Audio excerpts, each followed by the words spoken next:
Title দেখে ভাইবেন না যে 2026 শুধু বিএনপির জন্য একটা দুঃস্বপ্নের বছর হবে। 2026 ফ্যাসি বিরোধী সবার জন্য দুঃস্বপ্নের বছর হইতে পারে।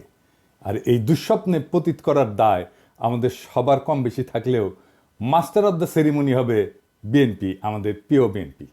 কেন সেটা আলাপ করে নিই। আমি কয়েকদিন আগে একটা ভিডিও করেছিলাম যে বিএনপির কেরা উঠিছে, সেখানে আমি বলছি যে বিএনপি কেন এত নির্বাচন করে। আর সালাউদ্দিন সাহেব কইছে নির্বাচন দেরি করার পিছনে যুক্তিটা কি সেটা দিতে হবে। আমি কইছিলাম যুক্তিটা আমি দেব।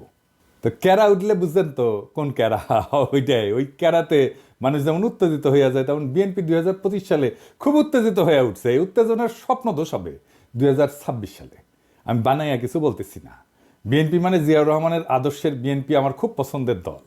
আর হাসিনার ফ্যাসিস্ট আগ্রাসন থেকে সবচেয়ে বেশি মাইর খেয়া কিচ্ছু করতে না পারার দল হইল বিএনপি। এরা মার খেয়েছে ছাত্রদের কারণে, আজকে তাদের জীবন বাঁচাইতে পারছে। দেখেন রিজভি ভাই কি বলে। ভেঙে বিশেষ করে স্কুল কলেজের মাসুম বাচ্চারা নিজেদের জীবন দিয়ে রক্ত ঝরিয়ে আমাদের কাছকে মুক্ত করেছে, গোটা জাতিকে মুক্ত করেছে। আমি আজকে সেই সমস্ত মাসুম বাচ্চা, স্কুল কলেজের সে সমস্ত ছাত্র ছাত্রীদের যাদের শহীদি আত্মত্যাগের মধ্যে দিয়ে আজকে গোটা জাতি মুক্তি লাভ করেছে এক ভয়ঙ্কর ফ্যাসিবাদ থেকে, সেই সব শহীদদের প্রতি আমার গভীর শ্রদ্ধা জানাচ্ছি। আমি শ্রদ্ধা জানাচ্ছি যারা পঙ্গুত্ব বরণ করেছে, যাদের চোখ চলে গেছে, যাদের পা চলে গেছে, আমি তাদের প্রতিও শ্রদ্ধা জ্ঞাপন করছি। আর পাশাপাশি আমি একটু বলতে চাই, সারা বাংলাদেশের আজকে গণতন্ত্রের যে বিজয় হয়েছে, এইটা আমাদেরকে, এই উল্লাসকে আমাদেরকে সংহত করতে হবে। আর যখন হাসিনা ছাত্রদের হাতে জয় বাংলা হইল, তখন বাইর হইয়া বাঘের মতো গর্জন করা এই দলের নাম হইতেছে বিএনপি। যারা এদের জীবন বাঁচাইলো, যাদের জন্য খালেদা জিয়া আজকে তার ছেলের বাসায়, যাদের আত্মত্যাগে আজকে বিএনপির নেতাদের এত লম্ফজম্প, তারাই নাকি আবার আন্দোলনের মূল মাস্টার মাইন্ড। বাংলাদেশের মানুষকে 16 বছর ফ্যাসিবাদের থেকে বাঁচানোর কি করছে বিএনপি? বাঁচাইতে পারছে? 1/11 ঘটানো বন্ধ করতে পারছে? তখন তো ক্ষমতায় বিএনপি জামাত পারেনি। বাংলাদেশের উপরে যাইতে বসে এই ফ্যাসিবাদী শাসন, এইটা থেকে মুক্ত করার জন্য বিএনপি কি করছে? তা ওনারা বলেন ওনা মাস্টার মাইন্ড। তা অনেকের মধ্যে একজন না, অন্যতম না, একমাত্র মাস্টার মাইন্ড। শুনেন, 16টি বছর ধরে বিএনপিকে নিশ্চিহ্ন করতে চেয়েছে হাসিনা, আর জনাব তারেক রহমান কি বিচক্ষণতার সঙ্গে বিএনপিকে রক্ষা করেছে। শুধু রক্ষা করেছে এটা বললে ভুল হবে। কার্যকর আন্দোলন গড়ে তোলার জন্য যা যা করার দরকার, এই আন্দোলনের একমাত্র মাস্টার মাইন্ড হচ্ছে জনাব তারেক রহমান। এটা যদি কেউ ব্যাখ্যা করে বোঝাতে হয় তাকে, তাহলে একটু অসুবিধা। এই কথায় এখন আর হাসি পায় না। আমি হাসে কি করুম? পাবলিকই তো হাসতে হাসতে শেষ। তো বিএনপির কাছে আমার প্রশ্ন, আপনারা যদি আন্দোলনের মাস্টার মাইন্ড হবেন, তাহলে আপনাদের 31 দফার একটা দফাতেও এই জুলাই আগস্ট বিপ্লবের আন্দোলনের শহীদদের আহতদের নিয়ে কোনো দফা নাই কেন? 1971-এর মুক্তিযোদ্ধাদের নিয়ে তো 21 নম্বর দফা আছে। তাদের তালিকা করবেন, স্বীকৃতি দেবেন। 2024-এর স্বীকৃতি কোথায়? তাদের পুনর্বাসন কোথায়? ভুলে যান না, এটা আপনাদের 2001-2006-এর অ্যানালগ দেশ না, এটা প্রযুক্তির বিশ্ব। নির্লজ্জভাবে আন্দোলনের ক্রেডিট নেবেন, আবার এইভাবে ধরা খাইবেন, আবার ক্ষমতায়ও যাইবেন। এত খাইতে চান কেন বাবারা? খাইবেন ভালো কথা, খাওয়ার জন্য তো চাষাবাদ করা লাগে। ছাত্রদের কি হালের বলদ পাইছেন যে তাদের ময়দা খেতে চাষ কইরা ক্ষমতা যাওয়ার স্বপ্ন দেখবেন? এই স্বপ্ন আপনার স্বপ্ন দোষ হবে 2026 সালে। চলেন দেখি কেন। 2026 বাংলাদেশের জন্য খুবই জটিল, খুবই কঠিন, খুবই অনিশ্চিত একটা বছর হবে। বাংলাদেশের মানুষকে হাসিনা সরকার উন্নয়নের যে মূলা দিছিল, ওই মূলা খেত দেখা 2021 সালে আমাদেরকে অনুন্নত রাষ্ট্র থেকে উন্নয়নশীল রাষ্ট্রের মর্যাদা দেওয়া হয়েছিল। মর্যাদা না, কিন্তু এই উন্নয়নশীল রাষ্ট্র হিসেবে বাংলাদেশের জন্য অপেক্ষা করতেছে কি কঠিন চ্যালেঞ্জ। সব চ্যালেঞ্জের কথা আজকে কমু না, তবে আমরা মাঝে মাঝে বিএনপির এইভাবে পরীক্ষা নিব। আপনাদের প্রথম চ্যালেঞ্জ হইলো না, সব চ্যালেঞ্জের কথা আজকে কমু না, আজকে কয়েকটা চ্যালেঞ্জের কথা কমু, বাকিগুলো খুঁজে বের করেন। আপনারা তো বহুত বুঝেন, সবার থেকে বেশি বুঝেন। আমাদের প্রথম চ্যালেঞ্জ হলো 2026 সাল থেকে আমরা ইউরোপিয়ান বাজারে জিএসপি প্লাস পাবো না। জিএসপি হইল সেই মেকানিজম যেটা দিয়ে ইউরোপিয়ান বাজারে আমাদের পণ্যের, বিশেষ করে গার্মেন্টসের শুল্কমুক্ত প্রবেশ নিশ্চিত করা হয়। এর মধ্যে অন্যতম হইল তৈরি পোশাক শিল্প। 2026 সালে জিএসপি প্লাস পাওয়ার অন্যতম শর্ত হইল সুশাসন, কলকারখানার শ্রমিকদের অধিকার নিশ্চিত করা। সুশাসনের কথা কইলাম না, ওইটা আপনারা কেমন পারবেন সেটা 2001-2006 সালের কথা মনে আছে, কিন্তু কলকারখানার শ্রমিকদের অধিকার নিশ্চিত করতে আপনারা যে পরিকল্পনা দরকার সেটা আপনাদের নাই। কেন জানেন? আপনারা হইলেন ব্যবসায়ী আর বুর্জাদের নিয়ে তৈরি দল। গরিব মানুষরা রক্ত দেয় আর বড় লোকরা মাখন খায়। আপনাদের যারা জনগণের সাথে সম্পৃক্ত ছিল তাদের কি অবস্থা আমি একটু পরে দেখাবো। হ্যাঁ, কি অবস্থা, বের করে দেন, নয়তো মেরে ফেলে, পিঠে মরে যায়, বনে বাজারে ঘুমায় বেড়ায়। ঢাকায় এসে রিক্সা চালাইছে যে সমস্ত লোকেরা, দারোয়ান হয়েছে, পাঠাওয়ে কাজ করছে, তাদের কোনো খবর থাকে না। সবাই আইসা তখন টেকার লোভে জড়া হয় আশেপাশে, অর্থলোভী এলিট। আর এই রাসেলের মতো লোকেরা আপনাদের দলে ফিরতেছে, নতুন এসালম হয়ে উঠতেছে। আপনাদের এক্সাম্পল দিই, আপনাদের তৃণমূলের নেতাকর্মীদের কি অবস্থা, আপনাদের যুব দলের নেতারে আর্মি পিটায় মেরে ফেলাইলো, দেখছেন বাচ্চাগুলোর কি অবস্থা। অথই পাথারে পড়ছে এই পরিবারটা। ভাই, এই দলের রাজনীতি করেন, এই দলের হয়ে আমার পেজে ঝাঁপায় পড়েন জিজ্ঞাসা নিয়ে, এই পরিবারের খোঁজ দিয়ে আমাকে জানান, এই পরিবারের সব দায়িত্ব আমি নেব। জি না, আমার টাকা নাই, আমি বড় লোক কেউ না, আমার বাপের জমিদারি ছিল না, ভিক্ষা করবো সবার কাছে। আমার ভিক্ষা চিতে কোনো গ্লানি নাই। একটা লোক সারা জীবন বিএনপির রাজনীতি করে গেল, আর্মির পিটানিতে জীবন গেল, তার পরিবারকে বাঁচানোর জন্য পিনাকি ভিক্ষা করবে, আর পিনাকি শেষ জীবনে অপবাদ নেবে যে ভিক্ষা করার টাম করে কোটি কোটি টাকা আত্মসাৎ করেছে। আমি এগুলো জানি, হ্যাঁ এগুলো জানি, এটাই বাংলাদেশ। হ্যাঁ বুঝছাও। যাই হোক, আমার খোঁজ দিয়েন, এই পরিবারের দেখভাল করার দায়িত্ব যেন আমাকে দেন খোদা তাআলা, এই তৌফিক যেন দেন, ওনার পরিচয়টা দিয়েন, আমার সাথে যোগাযোগ করাই দিন। এই বিএনপিতে অলিগার ভিড়তেছে না, এদের টাকা কামানোর একমাত্র উপায় হইল শ্রমজীবী মানুষের শোষণ। এরা তো শ্রমিকদের বেতন দিবে না, কলকারখানায় উন্নত কাজের পরিবেশ তৈরি করবে না, কারণ এইগুলা করলে তো টাকা কামাবে কেমনে। তাই আমরা বিএনপির ক্ষমতায় আসলে জিএসপি প্লাস পাবো না, লিখে রাখেন। আর আমরা ইউরোপিয়ান বাজারে আমাদের যে অ্যাডভান্টেজ ছিল, পণ্যের যে অ্যাডভান্টেজ ছিল, আমরা যে দাম দিতে পারতাম সেটা আমরা দিতে পারবো না, সেটা হারাবো, লিখে রাখেন। আর একটা চ্যালেঞ্জ হলো 2026 সাল থেকে আমাদের উপর আন্তর্জাতিক কপিরাইট আইনের প্রয়োগ শুরু হবে। এর মানে কি জানেন? সব কিছুরই কপিরাইট আছে, বুঝছাও, সব কিছুর। ওই কপিরাইটের ফি দিতে হয়। বইয়ের যেমন কপিরাইট থাকে, আমি অবশ্য বইয়ের কপিরাইটের ফি পাই না, আমি কপিরাইট ছেড়ে দিচ্ছি। সেজন্য দেখেছেন না মেলা বই আবার ছাপা হয়ে খালি বিক্রি হয়, কিন্তু এটা পয়সা কালে আমি পাই না। এইরকম কপিরাইট আছে পৃথিবীর সব জিনিসের উপরে, ওষুধের উপরে আছে।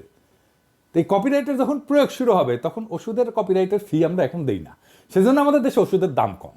এই কপিরাইট আইন প্রয়োগ শুরু হলে প্রথম ভিকটিম হবে আমাদের ওষুধ শিল্প। আজকে গরিব মানুষ যে ওষুধ 10 টাকা দিয়ে কিনে খেতেছে তার দাম হবে 500 টাকা। আমাদের যখন ওষুধ উদ্ভাবনের যে সূত্র, তার জন্য রয়্যালটি দিতে হবে, কপিরাইট ফি দিতে হবে। অলরেডি আসন্ন দাম বাড়ার সাথে মানুষের অভ্যাস তৈরি করে নেওয়ার জন্য আইএমএফ ওষুধের দাম বাড়ানোর জন্য পরামর্শ দিয়েছিল এবং ভ্যাট প্রয়োগ করছিল। আমরা দাবরানি দিছি, প্রফেসর ইউনূসের সরকার তাৎক্ষণিক সিদ্ধান্তে বাতিল করছে। আমরা ধন্যবাদ জানাই। অবশ্যই এইরকম জনমুখী সিদ্ধান্ত বিএনপি নিতে পারবে না, কারণ তাদের তো ব্যবসায়ী ক্লাবকে টাকা কামানোর ধান্দা করে দিতে হবে। অর্থাৎ বিএনপি ক্ষমতা আসলে 2026 সালে ওষুধ রপ্তানি বাদ দেন, দেশের মানুষকে কম দামে বা এখনকার দামে ওষুধ সরবরাহ করতে পারবেন না আপনারা। দেখেন আব্দুল মুক্তাদির কি বলেন, উনি ইনসেপ্টা কোম্পানির মালিক, আমার কালে বস ছিলেন ক্ষুদ্রকালে।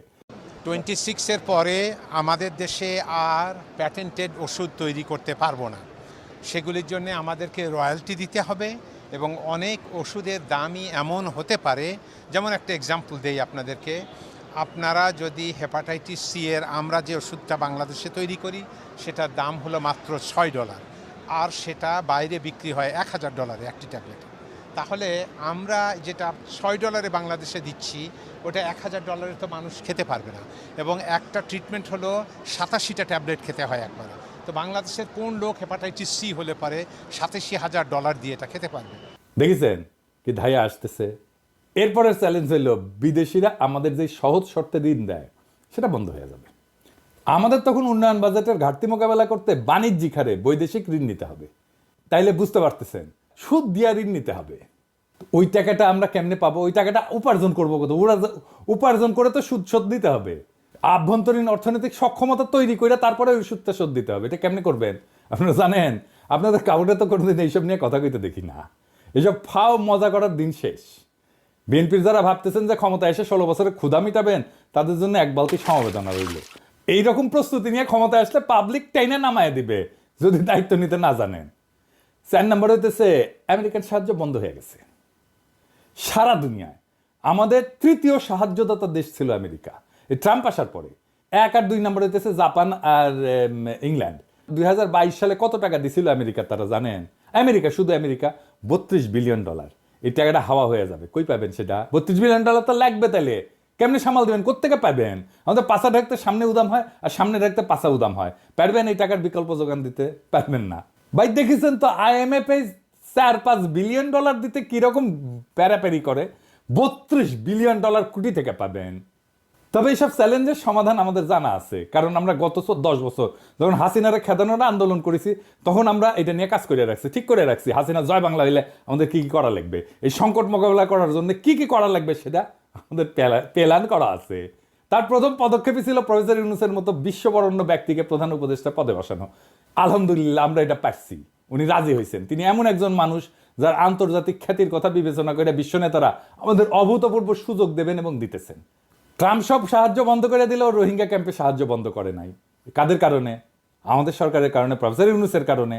তো প্রফেসর ইউনূসের এত গুরুত্ব কেন? কারণ যেই মানুষ তার অর্থনৈতিক মডেল দিয়া সারা বিশ্বে দারিদ্র মোকাবেলা করছেন, সেই মানুষের 3-0 কনসেপ্ট, যেটা আমি আগে কইছিলাম, এটা প্যারিস অলিম্পিকের মূল প্রতিপাদ্য বিষয় ছিল। উনি ছিলেন প্যারিস অলিম্পিকের একজন প্রধান ব্যক্তি। সেই মানুষের চেয়ে উপযুক্ত কোনো পার্সোনালিটি কি আপনাদের মধ্যে আছে, যিনি ভারতের আর পশ্চিমের ঠাপ একই সাথে সামলাইতে পারবেন? আপনি তো পারেন নাই 1-11-এ।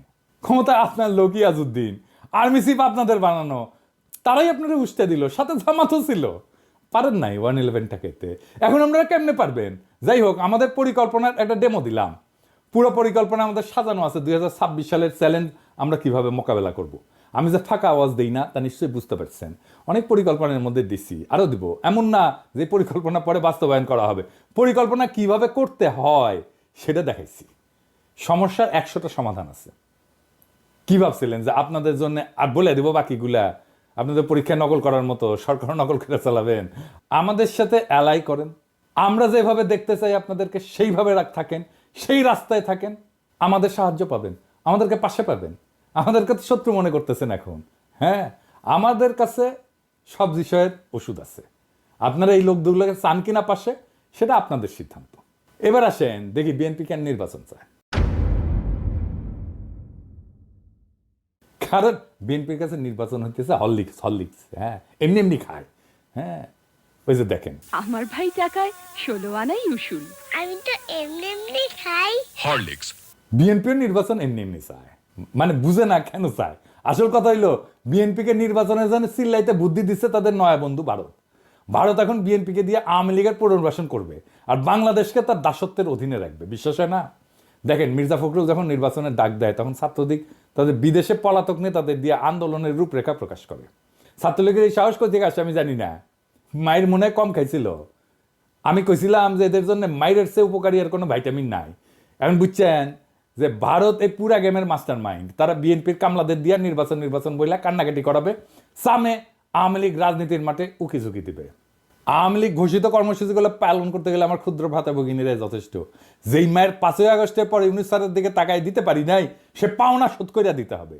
আর বিএনপিরে কইতেছি, ভারত আওয়ামী লীগের সাথে যে বাসর করতেছে, ওইখানে আপনারা কাবাব মে হাড্ডি, ওইখানে আপনাদের কোনো জায়গা নাই। মজা শেষে ফেলা দেবে কন্ডমের মতো। দেখেন, শ্যামা ওবায়দ আদানির জন্য ওকালতি করে। দেখেছেন, শ্যামা কি জ্বালানি মন্ত্রী? আদানি ভারতের এক দুর্বৃত্ত অলিগার্ক, সারা দুনিয়াতে ঘৃণ্য, মোদির ক্যাশিয়ার। তার সাথে বিএনপি নেতার লতকালতকি দেখেন। এখন মানুষের ক্ষমতায় গেলে দেশ বেচে, এরা ক্ষমতায় যাওয়ার আগেই দেশ বেচে দিছে আদানির কাছে, দেশ বেচে ছাড়া। এই বিএনপিরে ভারত এখন ক্ষমতার লজেনচুস দেখাচ্ছে, বুঝছাও? ক্ষমতার লজেনচুস দেখা বিএনপি ওই ক্ষমতার মূলার পিছে যাচ্ছে। তারপরে ওই লজেনচুসের আমও যাবে, সাথে সালাও যাবে। কেমনে বিএনপিকে ভারত ফেলাই দেবে ক্ষমতা দেখে শুনবেন, প্ল্যানিং শুনবেন, শুনেন আমার কাছে। ভারত জানে 2026-এর চ্যালেঞ্জ মোকাবেলা করা বিএনপির পক্ষে সম্ভব না। এটা আমার মতো মূর্খ মানুষ বুঝলে ভারত তো অনেক আগে থেকে জেনে আছে। যখন বিএনপি দেশের অর্থনীতি নিয়ে ঝামেলায় পড়বে, তখনই শুরু হবে বিক্ষোভ আন্দোলন। এই আন্দোলন হবে একেবারে তৃণমূল থেকে। মানুষ খেতে পারবে না তো, চাকরি থাকবে না তো, মানুষ দলে দলে রাস্তায় নেমে আসবে তো। লগি বৈঠা নিয়ে আওয়ামী লীগ কি তাণ্ডব করেছিল মনে আছে না? এখন যে পুলিশ আছে, পুলিশে পুরো রেতো হাসিনা। পুলিশ চুপ করে দাঁড়িয়ে থাকবে। 1-11-এর টাইমে যেমন আসিল ওই মির্জাফরের সেনাবাহিনীর মতো। ছাত্রলীগ যুবলীগ গর্ত থেকে উঠায় আন্দোলনে জয়েন দেবে, আর আমার হাসিও চুপ কইরা ঢুকে পড়বে। আন্তর্জাতিক চাপের কাছে তখন নত জানো বিএনপি। দেশীয় আন্দোলনে দিশেহারা বিএনপি তখন আওয়ামী লীগের সাথে আতত করে পলাবে, আওয়ামী লীগ যেমন পলাইছিল। আর দেশে ফিরে আসবে সেই ভয়ঙ্কর ফ্যাসিবাদ, আবার সেই ভারতীয় আধিপত্যবাদ যা কায়রা নিছিল আমাদের জীবনের 16টা বছর, বাংলাদেশকে পরিণত করছিল ভারতের উপনিবেশে। যারা কায়রা নিছিল বর্বরভাবে আমাদের হাজার হাজার সন্তানদের জীবন, যারা আমাদের 25,000-এর মতো ছাত্র জনতাকে আহত করে চিরজীবনের জন্য পঙ্গু আর দৃষ্টিহীন করে দিছে, সেই আবু সাইদ মুগ্ধ ওয়াসিমদের রক্ত শুকানোর আগেই যেই দল নির্বাচন করে মুখে ফেনা তুলে ফেলাইতেছে, তারা আর যাই হোক দায়িত্ব নিতে পারবে না। আপনাদের রিকমেন্ড করা যত লোক অন্তর্বর্তীকালীন সরকারে আছে তাদের পারফরমেন্স দেখে আপনাদের দক্ষতা আমাদের কাছে পরিষ্কার।